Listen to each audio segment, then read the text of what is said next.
Imagine you're standing at the foot of the Eiffel Tower, the most iconic landmark in Paris.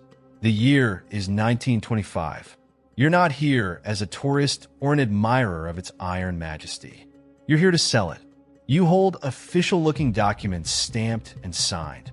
A group of eager businessmen gathers around you, unaware they are about to be part of one of the most outrageous cons in history. You are Victor Lustig, the man who sold the Eiffel Tower, not once, but twice. Sounds unbelievable, doesn't it? But that's the genius of Victor Lustig. He wasn't just a con man. He was a master of deception, a man whose charisma and audacity left his victims in awe, even after they realized they'd been duped. Lustig's story is one of wit, daring, and sheer brilliance, and it remains one of the most fascinating tales of con artistry ever told. Welcome to Mystery Junky. If you enjoy stories that unravel the unbelievable and dive deep into the lives of intriguing figures, don't forget to hit that subscribe button and join us on this journey into the past. Victor Lustig's most famous con took place in 1925 when Paris was buzzing with rumors about the Eiffel Tower.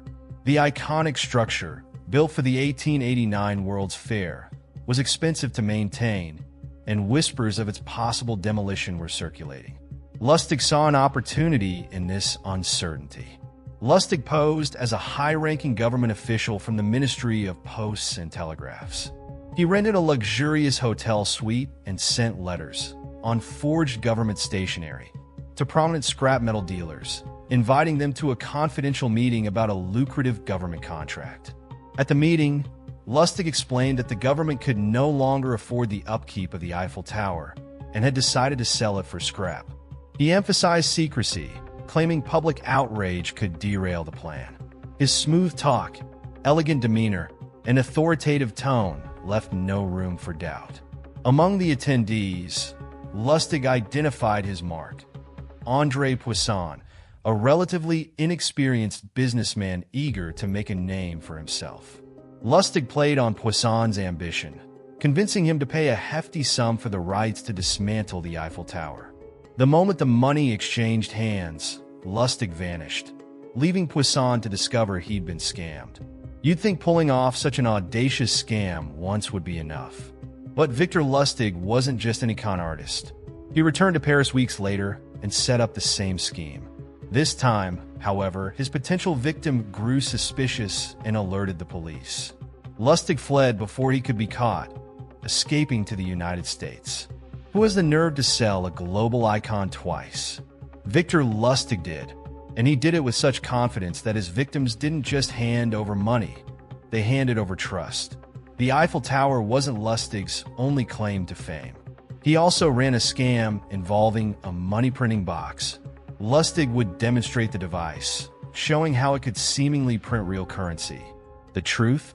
The box was preloaded with genuine bills, and once those ran out, it produced nothing but blank paper.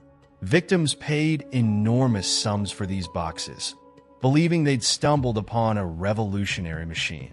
By the time they realized they'd been duped, Lustig was long gone, leaving behind nothing but their embarrassment. One of the most surprising chapters of Lustig's life involves none other than Al Capone, America's most notorious gangster. Lustig didn't try to con Capone. He was smart enough to know that crossing a man like that could be fatal. Instead, he set up a confidence scheme to win Capone's trust. Lustig convinced Capone to invest $50,000 in a supposed business deal. After a few months, Lustig returned the money, claiming the deal had fallen through. This act of honesty so impressed Capone that he gave Lustig a $5,000 reward.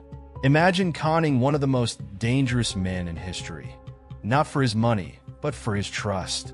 Lustig's success wasn't just about his schemes, it was about his approach. He reportedly created a list of 10 commandments for a con man, which highlight his understanding of human nature. Some of the most notable rules include: be a patient listener. A good con artist lets their mark talk first, revealing their vulnerabilities. Agree with people's opinions. Aligning with a person's beliefs builds trust. Never boast. Just let your importance be quietly obvious. Confidence. not arrogance, was key to Lustig's charm. These rules weren't just advice. They were the foundation of his success. Lustig understood that the real art of a con lay not in trickery, but in building a believable illusion. Despite his brilliance, Lustig's luck eventually ran out. In 1935, he was arrested in the United States for counterfeiting. By this time, he had been producing fake currency on a massive scale, flooding the economy with high-quality counterfeit bills. Even during his arrest, Lustig's cunning was on full display.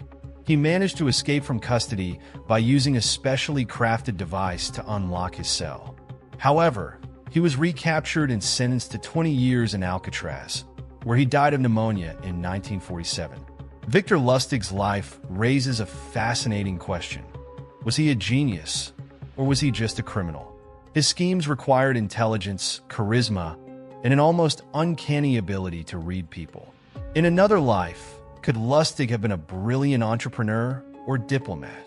Or was his knack for deception inseparable from his identity? Some believe Lustig saw himself as a gentleman thief, adhering to a personal code of ethics. Unlike violent criminals, Lustig relied on persuasion and charm. Lustig's success may be attributed to his deep understanding of human psychology. He knew how to exploit ambition, greed, and trust, traits that, ironically, make people vulnerable.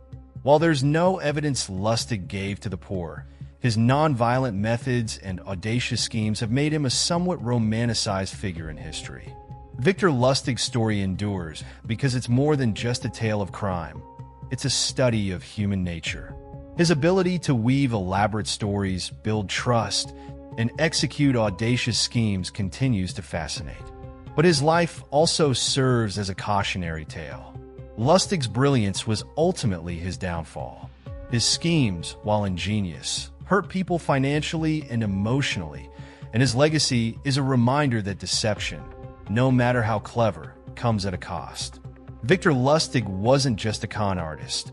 He was a storyteller, a master of illusion, and a man who turned deception into an art form. His ability to sell the Eiffel Tower not once, but twice, is a feat that seems almost too outrageous to be true. Yet it happened, and it remains one of the most daring cons in history. If you found this story as fascinating as we did, hit that subscribe button and join us at Mystery Junky for more incredible tales of intrigue, deception, and mystery. What do you think? Was Victor Lustig a genius, or just a master manipulator? Let us know in the comments below. Thank you for watching, and stay curious, Mystery Junkies. Victor Lustig's life isn't just a story. It's a riddle that continues to fascinate us even decades after his death.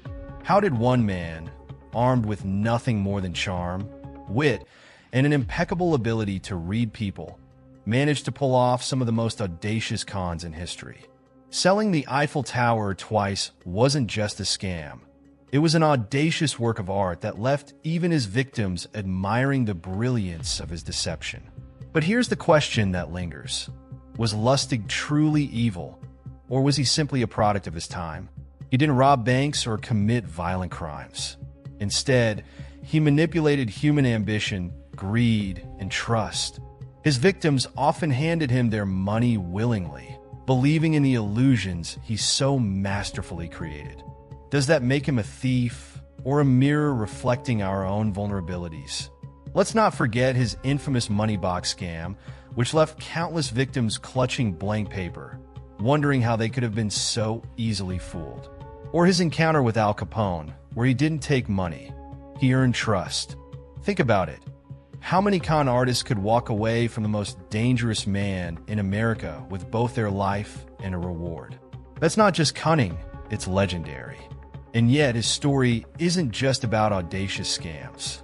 It's a cautionary tale about how blind trust and unchecked ambition can leave us vulnerable. Victor Lustig understood human psychology better than most. He didn't just sell dreams. He sold the impossible, and his buyers, driven by greed or pride, always took the bait. But let's ask the most tantalizing question of all. If Victor Lustig had channeled his brilliance into legitimate ventures, What could he have achieved? Could he have been one of the world's greatest entrepreneurs or diplomats? Or was his genius inseparable from his love of deception? As we close this chapter on Victor Lustig, one thing is certain. His life leaves us grappling with uncomfortable truths about human nature. Why are we so easily deceived? Why do we believe in the impossible? And why do stories like his continue to captivate us? If you enjoyed unraveling this tale of audacity and intrigue, don't forget to subscribe to Mystery Junky. Join us for more stories that blur the lines between brilliance and deception. Until next time, stay curious, stay skeptical, and remember, if something sounds too good to be true, it probably is.